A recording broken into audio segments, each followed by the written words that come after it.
Hey, what's up guys? This is Jeff. Today I'm making this video to talk about traveling to Hawaii on a budget.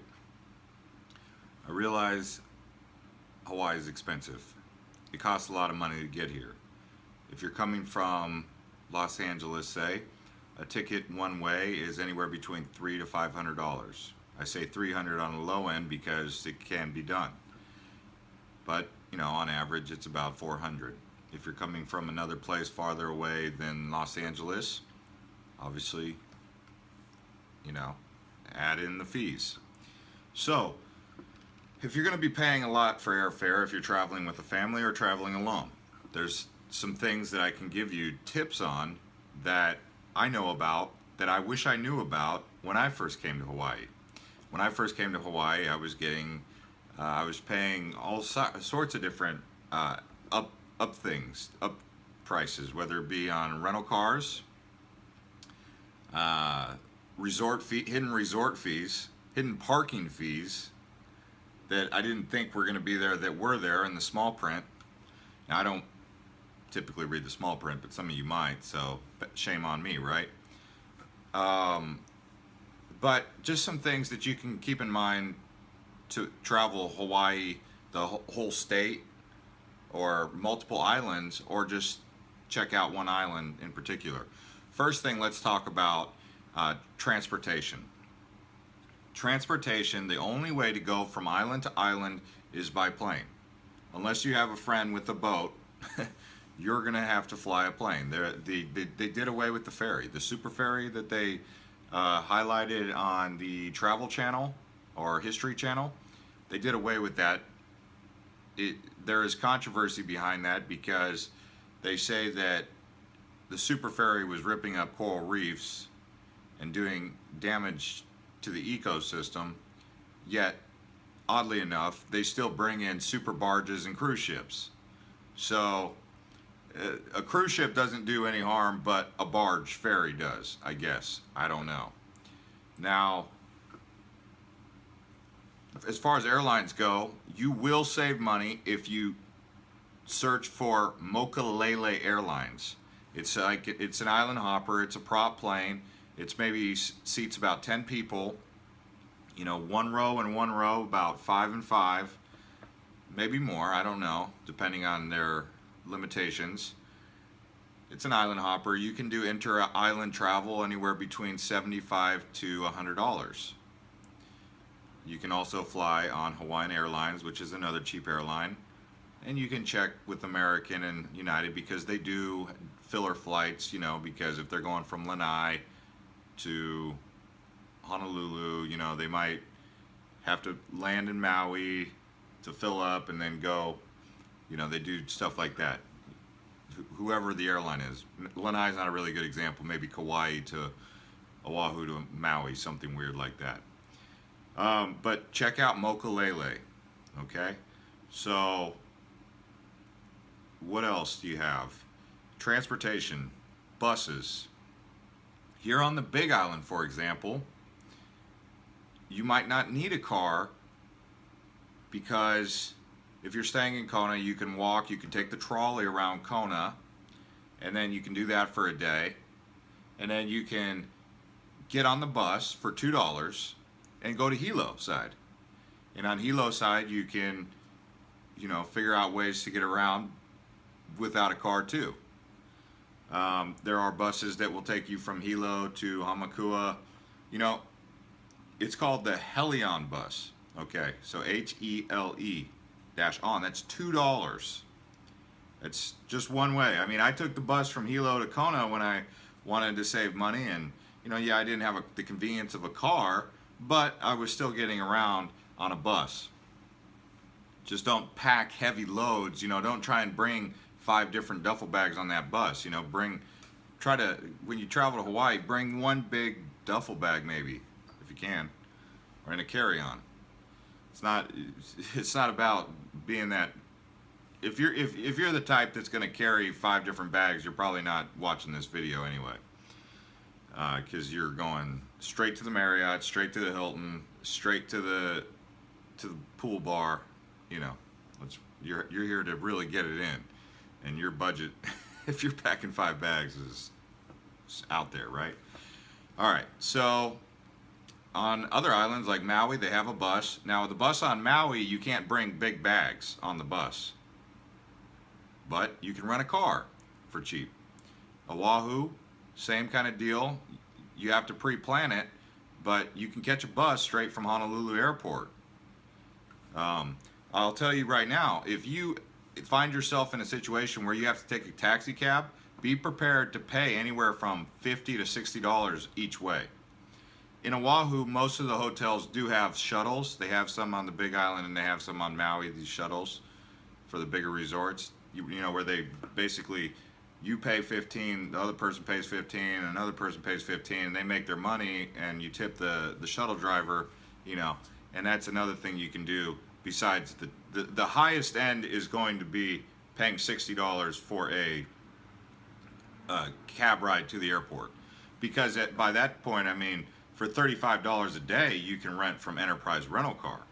And sometimes it's just more convenient to pay the $35 and pay for your gas to have a car in Honolulu or Oahu for $35 a day. That's not a bad price for a base model economy size vehicle. So, but if you don't have that $35 a day, consider the public transport. Oahu's the best, set up the best for that. You just take the bus, you take one of the shuttles from the airport, you pick your Enterprise, Hertz, whatever one you want to go with. They shuttle you to the rental car place, and you get to talk to them about your budget. On holidays, if you do, you need to plan ahead for that, because they will be booked solid on a Memorial Day, a 4th of July, a Christmas weekend, you know, it will be booked. You won't be able to get a car if you're trying to come in during the holidays, so you have to plan ahead. You can do it spur of the moment if it's non-holiday. So that's transportation. Another way to get even cheaper transportation would be checking Craigslist or doing a Facebook search for rental car places that are non-commercial. Because like when I first came out here, I rented a van from this guy Rick. He has at his house, he has like 15 rental cars. They're almost always gone, but he's got, you know, an inventory of 15 rental cars, and he just cycles them in and out. And I rented that car for 3 weeks for like $300. It was a van, did the job, got me around. I was happy. You know, it was a little bit like the window wouldn't roll up one time, you know, when it was raining, and I was like, uh-oh. So it's one of those kind of vehicles, but it does the job. It'll get you from point A to point B. All right, so food can be expensive. How to eat on a budget in Hawaii with food? Well, you can go to like grocery stores and buy pre-made food, salads, sushis. They're going to be a lot cheaper than eating out, because if you eat out, most of the time it's going to be about $12 to $15 per plate per meal per person. So 12, if you're a family of 5 and you got 3 meals a day, so that's 5 times 12 times 3, right? That's going to add up. It's going to really hurt the bank. But if you go to like KTA or one of those places, you can get sushi, you know, because you can get sushi, fruit, stuff like that for a pretty good price. McDonald's is still cheap, but you know, we're trying to stay away from that. You can also go to farmers markets and support local businesses. Like in Hilo, you have the Hilo Farmers Market that's always, you know, got good prices. On the weekends, they'll have more farmers markets. Oahu has them, Maui has them, you know, Kauai has them. Just do a little bit of a research on farmers markets depending on what island you're going to, because you can get pretty good prices with some hearty food. And you're supporting the local business, which is always very much welcomed in Hawaii. All right, so another thing for keeping in mind on traveling on a budget is accommodation. As I mentioned earlier in the video, you have hidden fees at most resorts that they don't tell you about, because the supply is limited and the demand is high, you know, I mean, I had it happen even here in Kona. It was a non-holiday when I first arrived here. I was I was on kayak.com, you know, the app Kayak, and I found the cheapest one. It was some resort. Turns out it wasn't even a resort. It was some guy's house with 4 different units, and he was renting it out, calling it a resort. And I paid him $135 plus $35 for the resort accommodation fee that was also included in that. And then there was like other hidden fees, and you know, I'm paying $165, and I don't even think he cleaned the sheets every time someone used it. I mean, the bathtub was dirty, so it's you're kind of running into these precarious situations. So to avoid that, you probably want to book in advance and look into a membership club like American Express or Sears Travel, or you know, American Express Privileges, or some sort of travel benefit program. Because I've seen these deals where, you know, you'll go on hotels.com and try and book a hotel, and it'll be like some $200, $235 is the starting price for a hotel in Honolulu. But then I was looking on these advantage programs, and I was seeing hotels for as cheap as $135. I mean, so get in with some sort of advantage program, because those advantage programs, they have these very good specials that can really help you. Now, another thing to consider is camping. Camping can be really fun, I think, for a lot of people, because I mean, if you're trying to do photography and you have a bunch of gadgets and gizmos that you got to charge, I mean, that could pose a problem. You know, if I'm doing a bunch of photography work, like charging a bunch of drone batteries, and I don't have a Goal Zero or something on, you know, because I'm trying to go on an airplane, I need a place that's got outlets, right? But if you're just traveling as a family, and yet again, you're trying to save money, camping can be done on pretty much any island. Maui is the one island that doesn't have a lot of camping, but that would be the island you'd want to camp on. Oahu has a lot of camping. Yet again, don't wait till the last minute. Don't show up here thinking that you're going to camp on Oahu without pre-planning it. Big Island, you might be able to get away with that, except for on the holidays. Oahu books fast as far as camping. Maui too. Kauai, you can camp there too.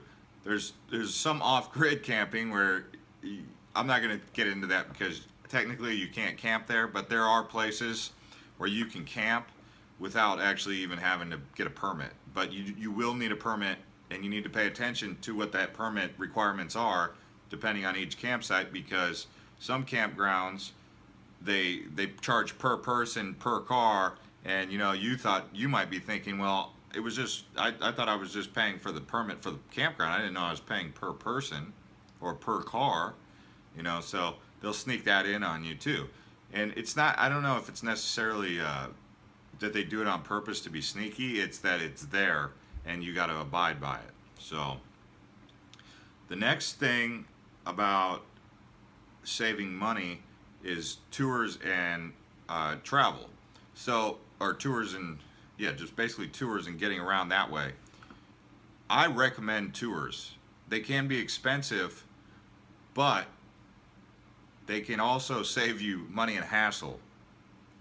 For example, I used to think that going on like a tour, I went on Robert's Hawaii. I thought that was going to be a waste of money. But after being that I was traveling, you know, doing it by myself, I pay them, and instead of paying for a rental car and gas, I'm going on the tour by, you know, as a solo traveler, and I'm meeting a bunch of cool people, hanging out with them, you know, getting the whole experience that the tour guide's giving, you know, for maybe 50 to 60 bucks, and I don't have to pay for gas, and I don't have to pay for the rental car fee, but also I don't have to worry about, oh, where am I, you know, am I going to get everything, you know, they really pack it in and give you what you want on those tours, because they'll get you like on this island, they'll get you the Black Sand Beach, they'll get you the Volcanoes National Park, they'll get you a nice observatory lunch at the Hilo campus, they'll get you Mauna Kea, not all the way to the summit, but they'll get you up on the summit. They'll take you to Rainbow Falls. You know, so you're getting all this stuff in one day, and you don't have to worry about the car. Obviously, if you're in a couples thing, you know, it might be more affordable to do a car, but yet again, the convenience, you know, something like that. If you talk to the resorts, you might be able to get a bundle package. I don't know how much. I've actually thought about coordinating with people to put together a bundle package for people where they get maybe like a dolphin swim, a mana dive, a tour around the island, lava,